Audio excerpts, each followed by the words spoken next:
Iranian state television is reporting that according to a draft memo, the U.S. will end its blockade of Iran's ports. And in return, Iran will restore the number of commercial ships transiting through the Strait of Hormuz to pre-war levels soon.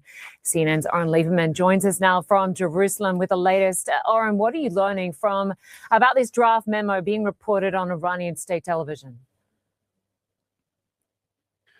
Linda, this is our first sense of what's in the memorandum of understanding that's being worked on between the U.S. and Iran to try to get to a ceasefire agreement. It is important to note that this information comes from Iranian state television, so we don't yet have confirmation of this from the U.S. side. And crucially, even Iranian state television says this isn't finalized yet. But it does include a lot of what the U.S. is looking for in terms of the Strait of Hormuz. Iranian state television says the memorandum of understanding, or MOU, calls for the U.S. to lift its blockade of Iranian ports and for U.S. military forces to withdraw from the vicinity of Iran.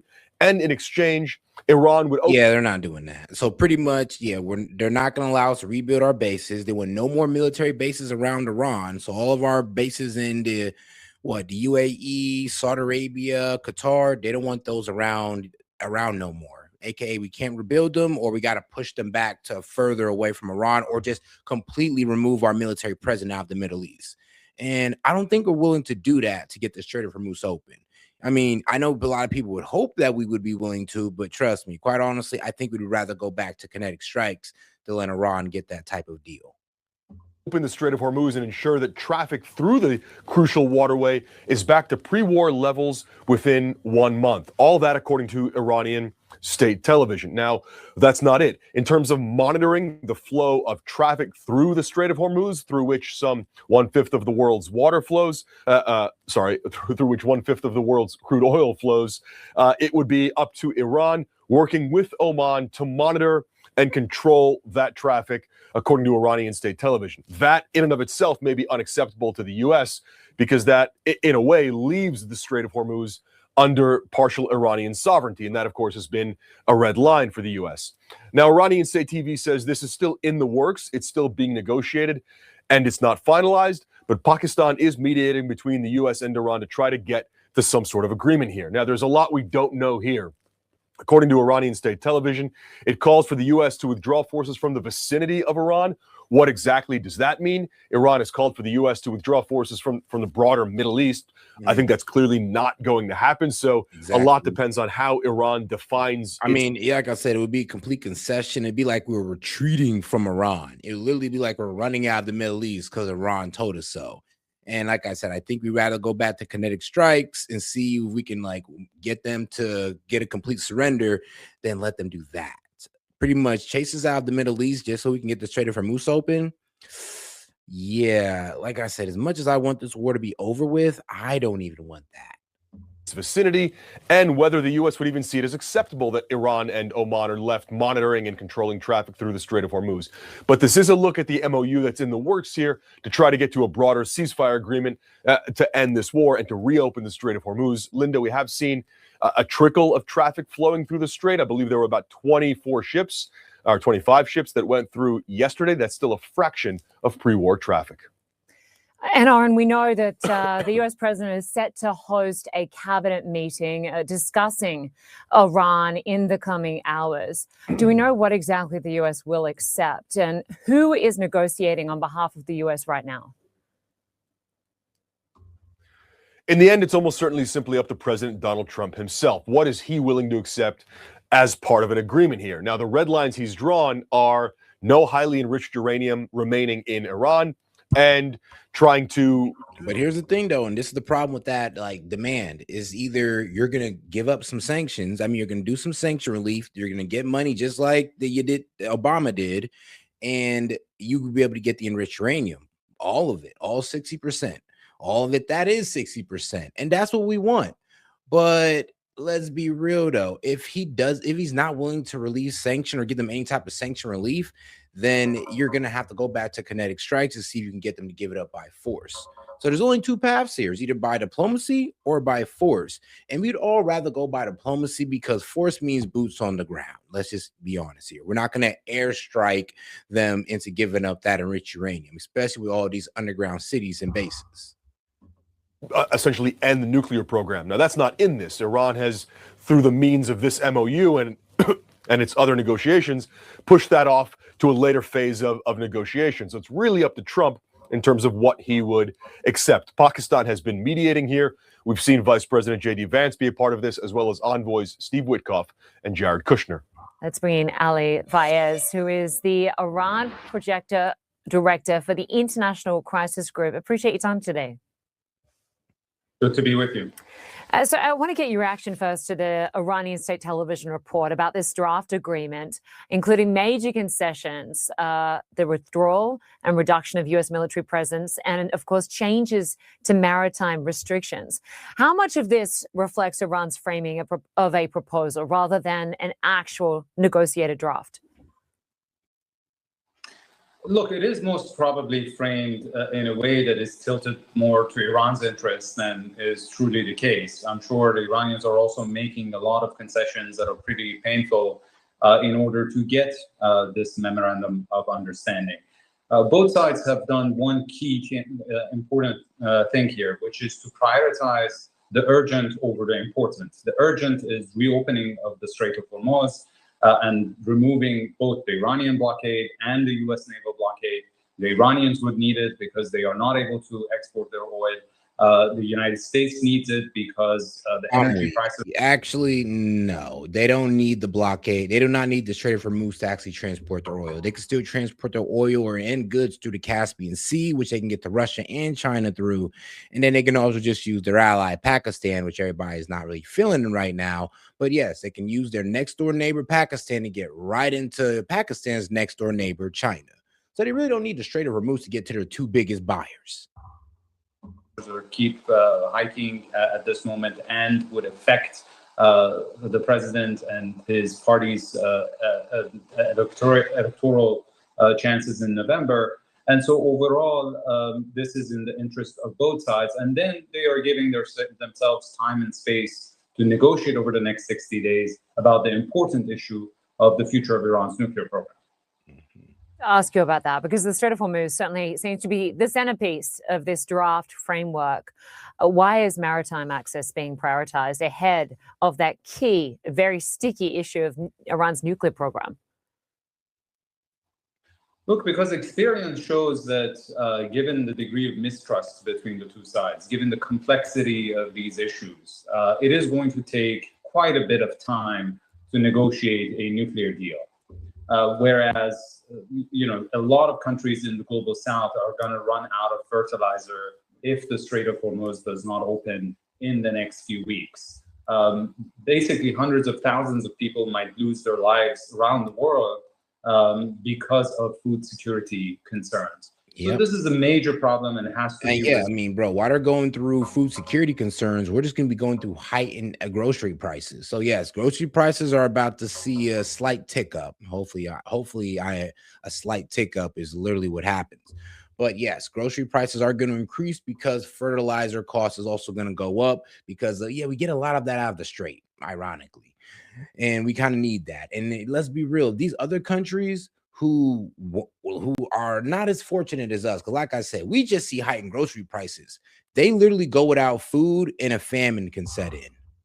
So as soon as possible. But then, of course, Iran and the U.S., there's been 20 years of history of negotiations over the nuclear issue. This is going to be addressed over time. Look, it is not an ideal outcome, but it is the best off-ramp from a road that should not have been taken to begin with. There are reports that Iran has allowed 25 or so vessels through the Strait in the last day or so, but Iran says hostile vessels are still blocked in the Strait of Hormuz. If a deal is reached, which countries would those refer to?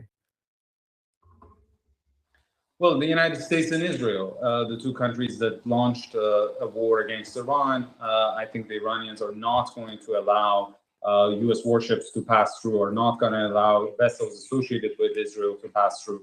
But that really doesn't exclude the rest of the world.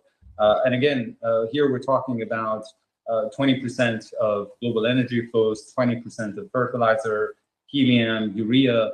So the things that are essential for the global economy. And if they don't pass through, we are going to have a global recession in the coming months. Are any of the Gulf nations likely included under the banner of hostile nations? Yeah. Well, so far, despite the fact that I mean, I know the UAE is for sure because of their close ties with Israel and the fact that they were letting us attack Iran from their bases that we have in the UAE. So yeah, I'm pretty sure the UAE is on that list. Maybe not Qatar, since they do have a close relationship with Qatar and the UAE, but Saudi Arabia for sure. Saudi Arabia is definitely on that list for sure because these guys are going at it through proxy in Yemen. So yes, Saudi Arabia got their forces that they support in Yemen, and of course, Iran got the Houthis that they support in Yemen that fight each other. So trust me, they're actually beefing as well. Tensions really were pretty high between having the conflict in UAE and other Iran. The Iranians have not framed the UAE as a hostile nation. And at the end of the day, the UAE is part of the Gulf Cooperation Council countries, and Oman, which is also in the Strait of Hormuz, runs through its territorial waters, is part of this understanding with Iran about the future framework of the Strait of Hormuz. And I'm sure that Oman is not going to throw another fellow GCC state under the bus. So if there is some sort of a framework that emerges out of this for the Strait, it is going to be inclusive, and it is hard to imagine that it would come at the expense of any of the littoral states. You helped bridge the gaps that led to the 2015 nuclear deal. What is fundamentally different this time? Well, a lot is different. In 2015, there was basically political will on both sides to reach a mutually beneficial agreement. It did not follow a war of aggression. It did not follow basically demands of capitulation from one side or another. It was a positive, constructive process. Whereas now we are in a situation that basically mistrust is at the highest level. Yeah, I mean, here's the thing. We're in a situation where we're basically going to get the same thing out of the JCPOA, but except we lost a whole lot more. It's like Obama was able to get the enriched uranium out. He was able to get them to get the 3.67% enrichment without striking them, without having to waste billions of taxpayer dollars, without having Americans' lives lost.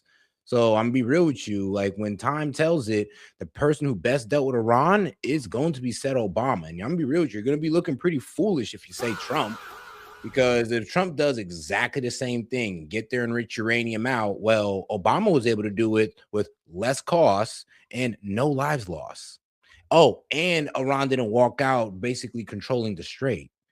So yeah, it does look like diplomacy was the best way to go when it came to Iran. I think you're being pretty delusional if you honestly think that this act of aggression or this war of aggression did anything but make things worse. Has ever been. And until recently, at least the United Look, States if still you disagree with me, I mean, shoot, send in a super chat like explaining your disagreement. I'll be happy to engage with it fully. But if not, then it is what it is. But trust me, not a lot of people are able to honestly beat me in this debate or in this topic because they know damn well they got nothing really good to point to. Or they know damn well that, yeah, if Trump did accept this, that means Obama did better. And nobody wants that to be the reality, but it's looking like it's going to turn out to be that. Expected Iran to surrender to its terms. And also in that case in 2015, it took 2.5 years of very arduous negotiations to reach a deal. So this is not going to be easy. This memorandum of understanding doesn't really fundamentally resolve issues, but it gets us to a more stable situation and buys time and space to then for the hard work of diplomacy to begin to try to address the longer term problems. All right, we'll leave it there for now. Ali Vaez, we appreciate your analysis as always. Thanks so much. And all right, guys, let's go ahead and get into a little bit more here because, yeah, there's a lot more that actually went down. Let's get into this real quick because I know Fox News just reported on it. Let's see what they're saying. Fox guys, News alert, we like just the carried video. out a new wave of strikes in Iran. The Pentagon confirming to Fox that U.S. forces struck 4 Iranian drones posing a threat to the Strait. CENTCOM also bombing an Iranian military site that was seconds away from launching a 5th drone. We're told these strikes were purely So how is it purely defensive when you go into their airspace and you strike their military sites? and drones that you took out in their airspace. That's why nobody's believing this bullshit. I mean, oh my God, this is so dishonest. It's crazy. They're literally trying to frame this as, oh, what, bro, when we go back to war with them, everybody's going to be trying to frame this as, oh, well, you got to understand, Iran started attacking us first. They was attacking us first. No, they didn't. Actually, no, guys, we started attacking Iran first. Iran actually showed no will to attack us first at all. And honestly, bro, they're saying this is over self-defense, but there's been no drone fired at any of our vessels, no drones fired at any of our allies since this ceasefire, but the UAE. Hold on, but the UAE. So, and we didn't even defend the UAE for that. I mean, we didn't strike them over them striking the UAE, and they have not sent no missiles at a vessel or an ally at all, but yet we've struck them twice now on their land. First we struck the missile sites, and now we're going after their military sites, which is, I mean, okay, but we're doing this under a ceasefire, aka we're breaking this ceasefire, and then we're lying, saying that it's all about self-defense when no missile has been fired towards us. And the only reason why missiles were being fired towards us in this situation is because we're in their airspace. Because to hit a Iranian military site, you kind of got to be in Iran. So it's kind of crazy how they're saying, oh, it's self-defense. Yo, you're in their airspace and you're pretty much bringing on that attack during a ceasefire, by the way. Offensive and intended to maintain the ceasefire, quote unquote. This comes just after the president called a high-stakes cabinet meeting at the White House today. The main topic, Iran. Well, I think we're doing very well. I think starting to